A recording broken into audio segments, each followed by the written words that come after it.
ರಾಜ್ಯಸಭೆಯ ನಿರ್ಗಮಿತ ಸದಸ್ಯರ ಬಗ್ಗೆ ಪ್ರಧಾನಿ ನರೇಂದ್ರ ಮೋದಿ ರಾಜ್ಯಸಭೆಯಲ್ಲಿ ಮಾತನಾಡ್ತಾ ಇದ್ದಾರೆ. ಮನಮೋಹನ್ ಸಿಂಗ್ ಅವರನ್ನು ಕೂಡ ಇದೇ ಸಂದರ್ಭದಲ್ಲಿ ಹಾಡಿ ಹೊಗಳಿದ್ರು ಪ್ರಧಾನಿ ಮೋದಿ.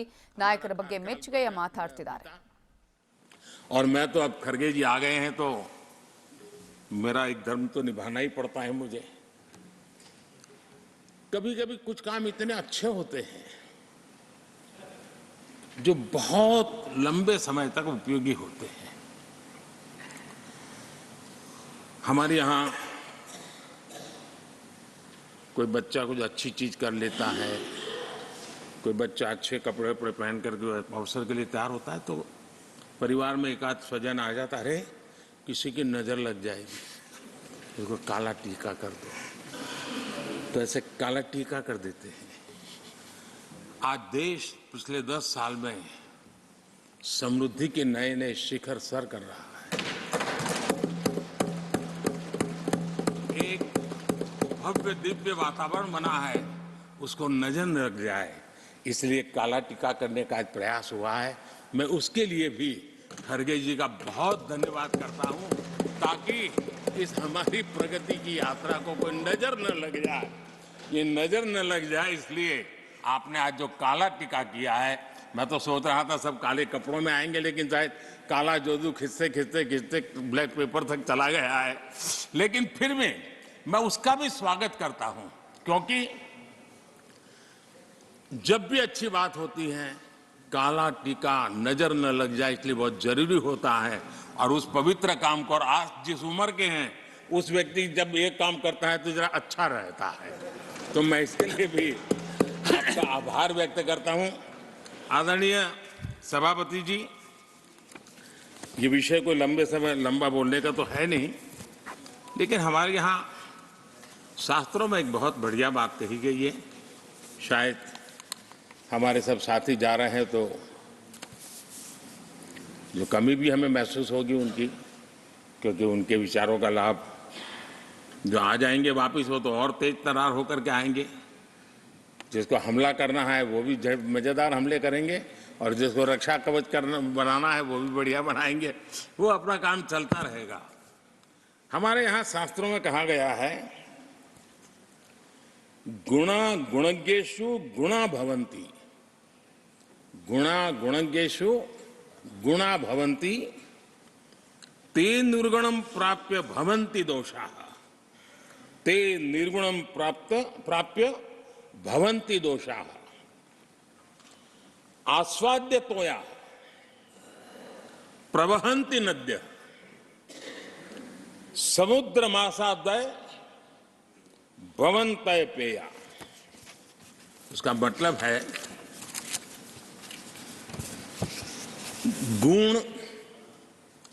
गुणी लोगों के बीच रहकर गुण होते हैं। जो गुणी लोगों के बीच रहने का मौका मिला तो उनके साथ रहने से हमारे भी गुणों में बढ़ोतरी होती है। निर्गुण को प्राप्त करके वो दोष युक्त हो जाते हैं। अगर गुणियों के बीच में बैठते हैं तो गुण तो बढ़ जाता है, लेकिन गुण ही नहीं है तो दोष बढ़ जाते हैं। और आगे कहा है नदियों का जल तभी तक पीने योग्य होता है जब वो बहता रहता है। सदन में भी हर 2 साल के बाद नया प्रवाह आता है और जब तक बहता रहता है, लेकिन नदी कितनी ही मीठी क्यों ना हो, पानी कितना ही स्वादिष्ट क्यों ना हो, लेकिन जैसे ही समुद्र से मिल जाती हैं वो किसी काम की रहती नहीं है, उसमें दोष आ जाते हैं, दोष युक्त हो जाते हैं। और इसलिए समुद्र को प्राप्त करने के बाद पीने योग्य नहीं रहता। मैं समझता हूं ये संदेश हर एक के जीवन में प्रेरक रहेगा। इसी भावना के साथ जो साथी समाज जीवन के एक बहुत बड़े फलक पर जा रहे हैं, इस जीवंत यूनिवर्सिटी से अनुभव प्राप्त करके जा रहे हैं, उनका मार्गदर्शन, उनका कर्तृत्व राष्ट्र के काम आएगा, नई पीढ़ी को प्रेरणा देता रहेगा। मैं सभी साथियों को हृदय से अनेक अनेक शुभकामनाएं देता हूं। बहुत बहुत धन्यवाद।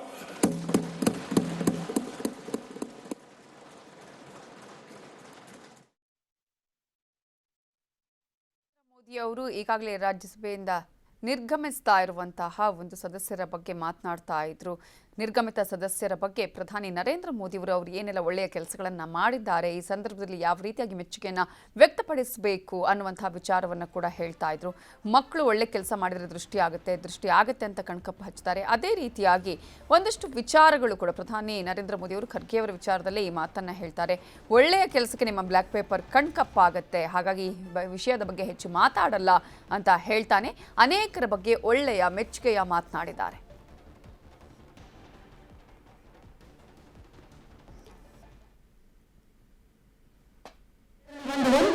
ಚೀಟಿ ಇರಬೇಕಾಗಿ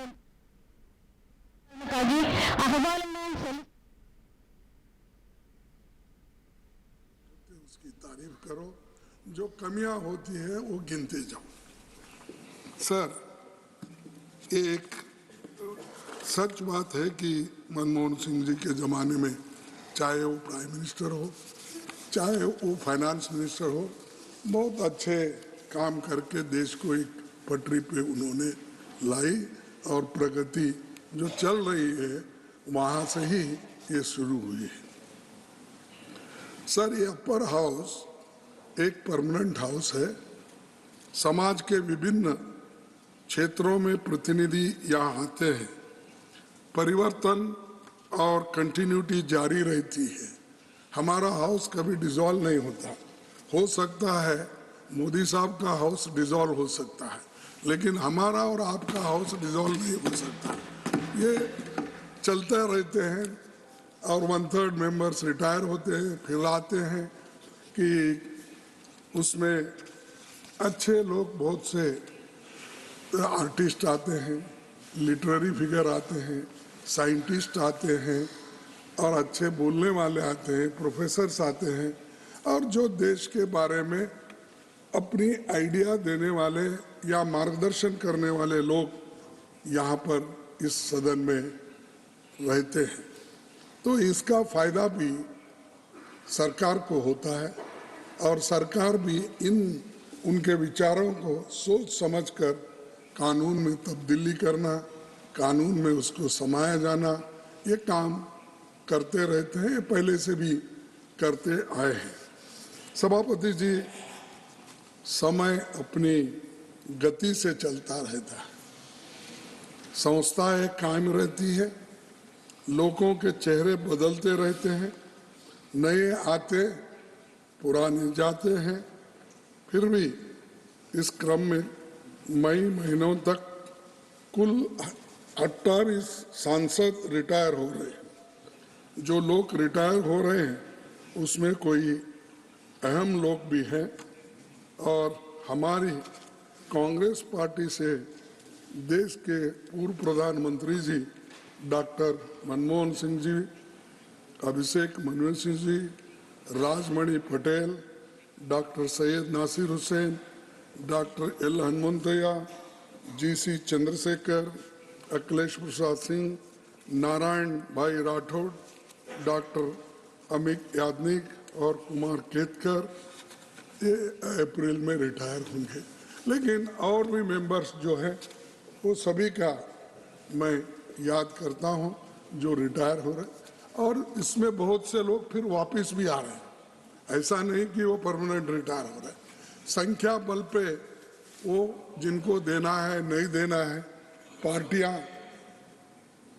पार्टियां तय करती है और उधर के लोगों को तो मोदी साहब जिसको चाहे वो आते हैं, इधर भी वही है, हर पार्टी जिसको चाहेगी, जिसका स्ट्रेंथ है वो आएंगे। लेकिन जाने वाले भी हैं, आने वाले भी हैं और जो लोग अब रिटायर हो रहे हैं उसमें से बहुत से लोग वापस आएंगे। भूपेंद्र यादव जी, अश्विन वैष्णव जी समेत 9 मंत्री रिटायर हो रहे हैं और जेपी नड्डा जी भी रिटायर हो रहे हैं और हमारे इंडिया अलायंस से भी मनोज झा, अनिल देसाई, वंदना चौहान, जया बच्चन, टीएमसी के शांतनु सेन समेत अनेक पार्टियों से भी ಕನ್ನಡಿಗರ ಮೆಚ್ಚಿನ ನಿಮ್ಮ ನ್ಯೂಸ್ 18 ಕನ್ನಡ ಈಗ ವಾಟ್ಸ್ಆಪ್ನಲ್ಲಿಯೂ ಲಭ್ಯ. ಕರ್ನಾಟಕ ಮತ್ತು ದೇಶ ವಿದೇಶದ 360 ಡಿಗ್ರಿ ಸುದ್ದಿ ವಿವರವನ್ನ ನೀವು ನಿಮ್ಮ ಕೈ ಬೆರಳುಗಳಲ್ಲಿಯೇ ಪಡೆಯೋದಿಕ್ಕೆ ಈ QR ಕೋಡ್ ಅನ್ನ ಸ್ಕ್ಯಾನ್ ಮಾಡಿ. ನಮ್ಮ ಚಾನೆಲ್ ಅನ್ನ ಫಾಲೋ ಮಾಡಿ, ನೋಟಿಫಿಕೇಶನ್ ಆನ್ ಮಾಡಿ.